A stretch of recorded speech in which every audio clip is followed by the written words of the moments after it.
Halo semua, Assalamualaikum, kembali lagi di channel Invest Saham. Jadi pada video kali ini kita akan membahas terkait money flow yang sedang terjadi di IHSG guys ya.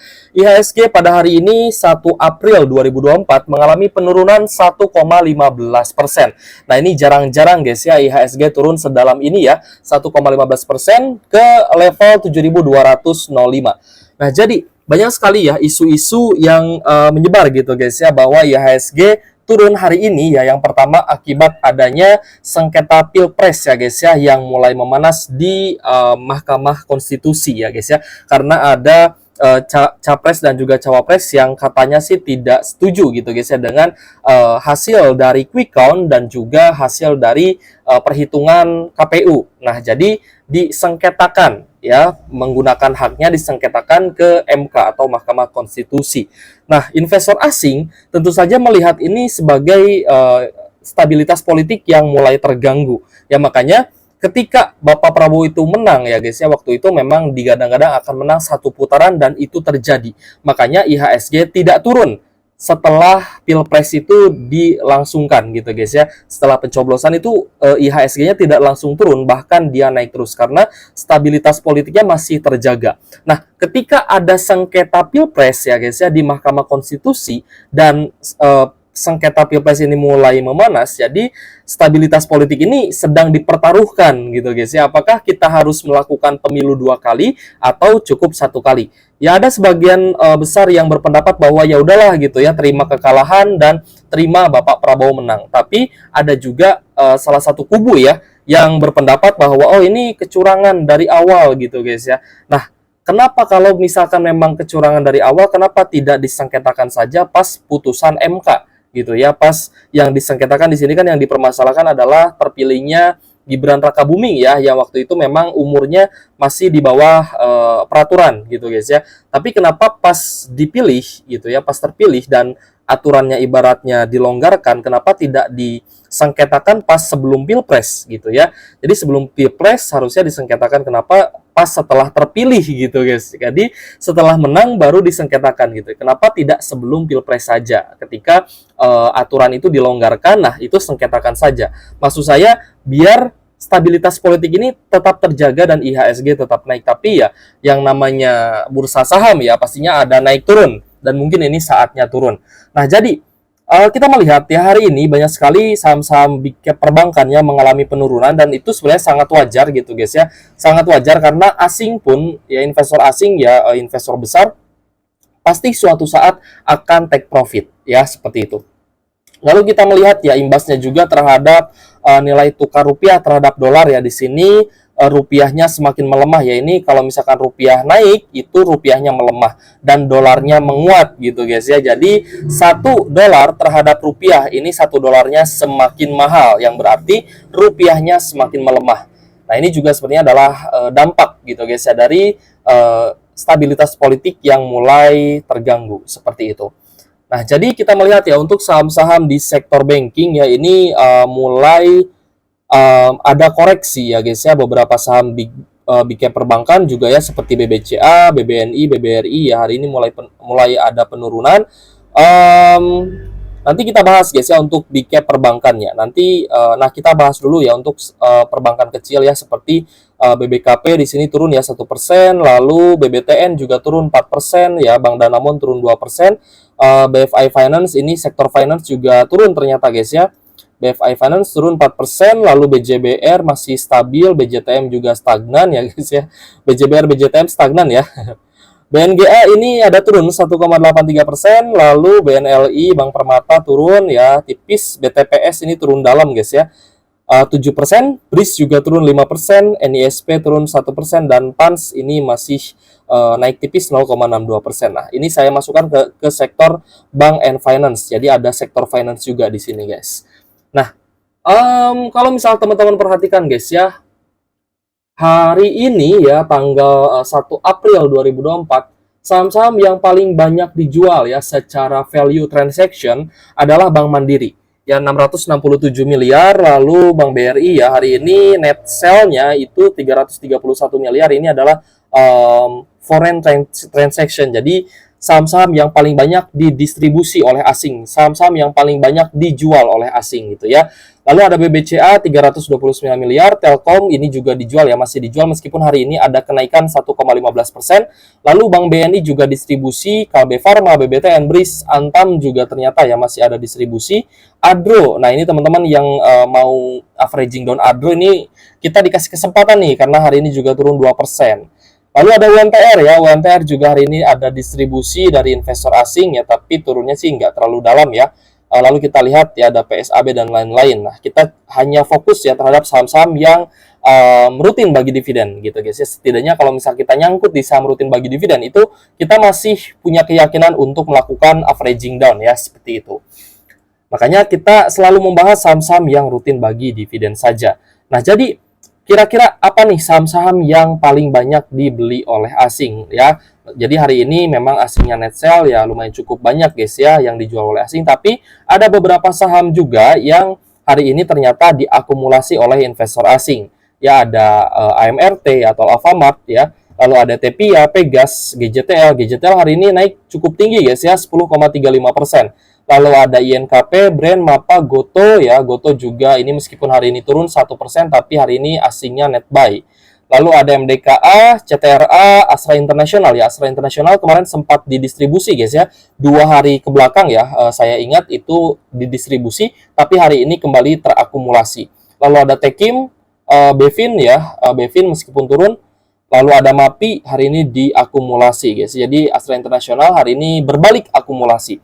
Nah, apa sih fungsinya kita melihat money flow seperti ini agar kita itu bisa ya menerapkan strategi. Kapan kita beli, kapan kita jual. Kalau misal teman-teman yang swing mungkin ancang-ancang jualan gitu ya. Tapi kalau misal teman-teman yang investasi jangka panjang, kalau melihat distribusi seperti ini, berarti teman-teman harus siap-siap melakukan pembelian atau akumulasi seperti itu guys ya. Nah, jadi kita melihat money flow seperti ini agar kita itu bisa memposisikan diri ya. Jangan sampai ketika ada distribusi teman-teman tidak pegang uang gitu ya. Sayang gitu. Nanti ketika turun dalam teman-teman tidak bisa mempersiapkan ya untuk melakukan akumulasi seperti itu. Nah, kalau misalkan kita perhatikan, tadi kan kita lihat GJTL itu naik 10,36% ya, close di 1385.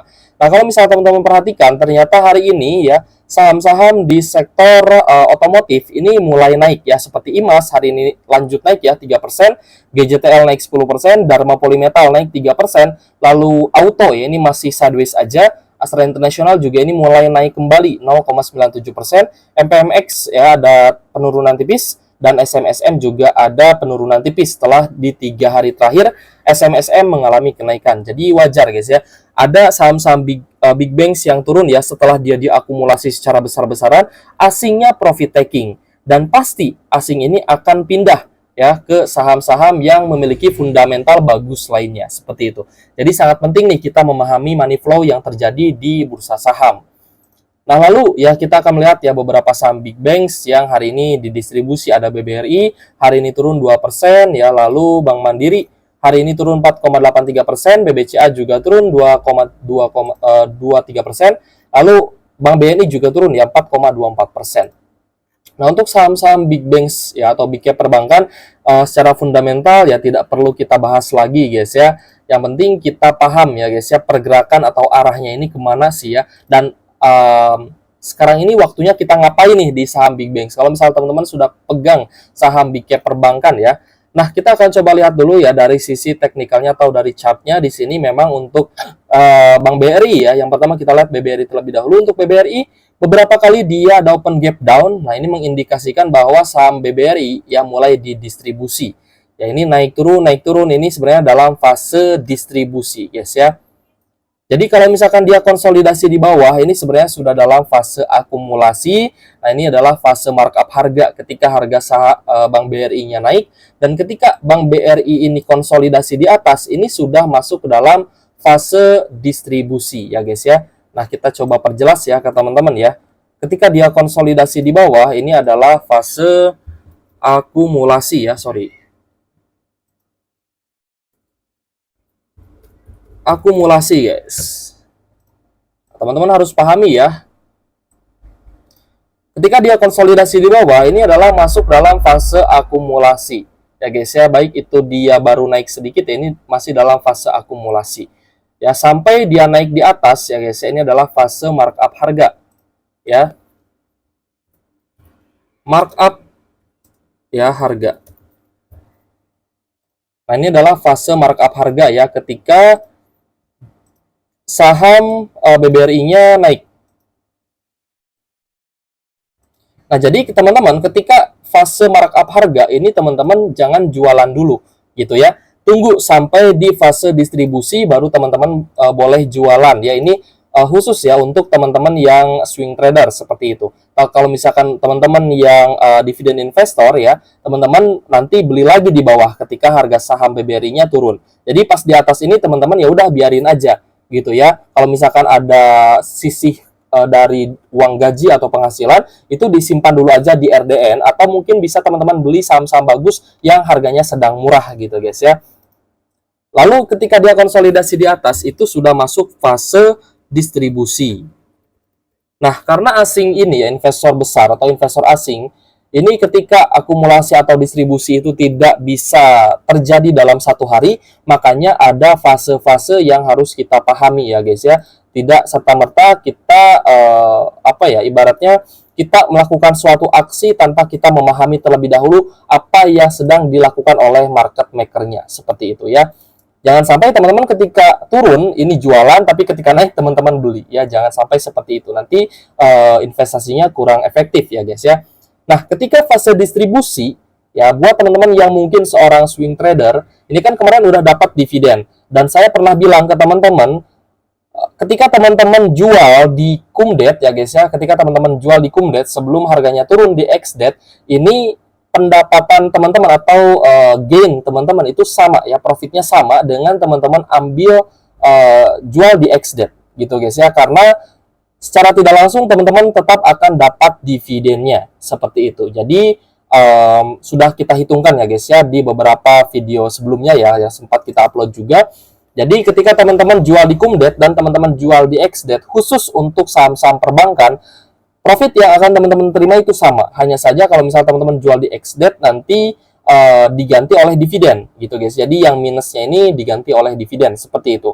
Tapi ketika harga turun, teman-teman tambah muatan di bawah dan harganya naik lagi, nah ini menjadi tambahan profit buat teman-teman. Ini khusus ya untuk saham-saham big cap perbankan, karena untuk saham-saham big cap perbankan memang biasanya dalam waktu singkat ini bisa recovery lagi harganya. Seperti itu guys ya penjelasannya. Nah, jadi kita melihat ya untuk saham BBRI ini sudah patah tren. Ya, dia sudah tembus di moving average 10 dan moving average 50. Jadi ini berpotensi akan ada distribusi lanjutan seiring dengan menurunnya IHSG, guys ya. Jadi kalau misalkan ada pullback pun ini teman-teman harus berhati-hati. Ya, seperti itu. Semoga dapat dipahami guys ya dari sisi strateginya gitu guys. Jadi ini adalah strategi yang harus kita terapkan ketika harga saham BBRI turun, nanti kita bisa ambil lagi ya, kemungkinan di sekitar 5.000 lah ya. Kalau misal di bawah 5.000, wah kita bisa ambil cuan gede lagi guys di bawah ya. Distribusi, lalu ada fase markdown ya. Markdown ini sebenarnya bukan apa ya, bisa dibilang ya secara naluri alamiahnya ya dia pasti akan harganya akan turun gitu guys ya. Markdown dan kembali lagi ke fase akumulasi ya. Nah, seperti ini. Memang dari kemarin ya saya menunggu ya guys ya adanya Black Swan ya guys ya. Black Swan itu apa sih ya? Hal-hal yang sebenarnya tidak kita expect gitu. Itu adalah Black Swan yang terjadi di bursa saham dan bisa menurunkan harga suatu saham gitu guys ya, atau bisa membuat adanya kesempatan dari penurunan harga saham seperti itu. Nah, jadi seperti ini guys ya strateginya. Kita akan akumulasi ketika investor asing akumulasi di bawah, dan ketika ada fase markup harga ini bisa averaging up ya. Hanya saja teman-teman harus batasi range ya untuk averaging up. Lalu ketika sudah cuan, ini teman-teman punya opsi ya, apakah teman-teman akan jual di atas atau teman-teman hold.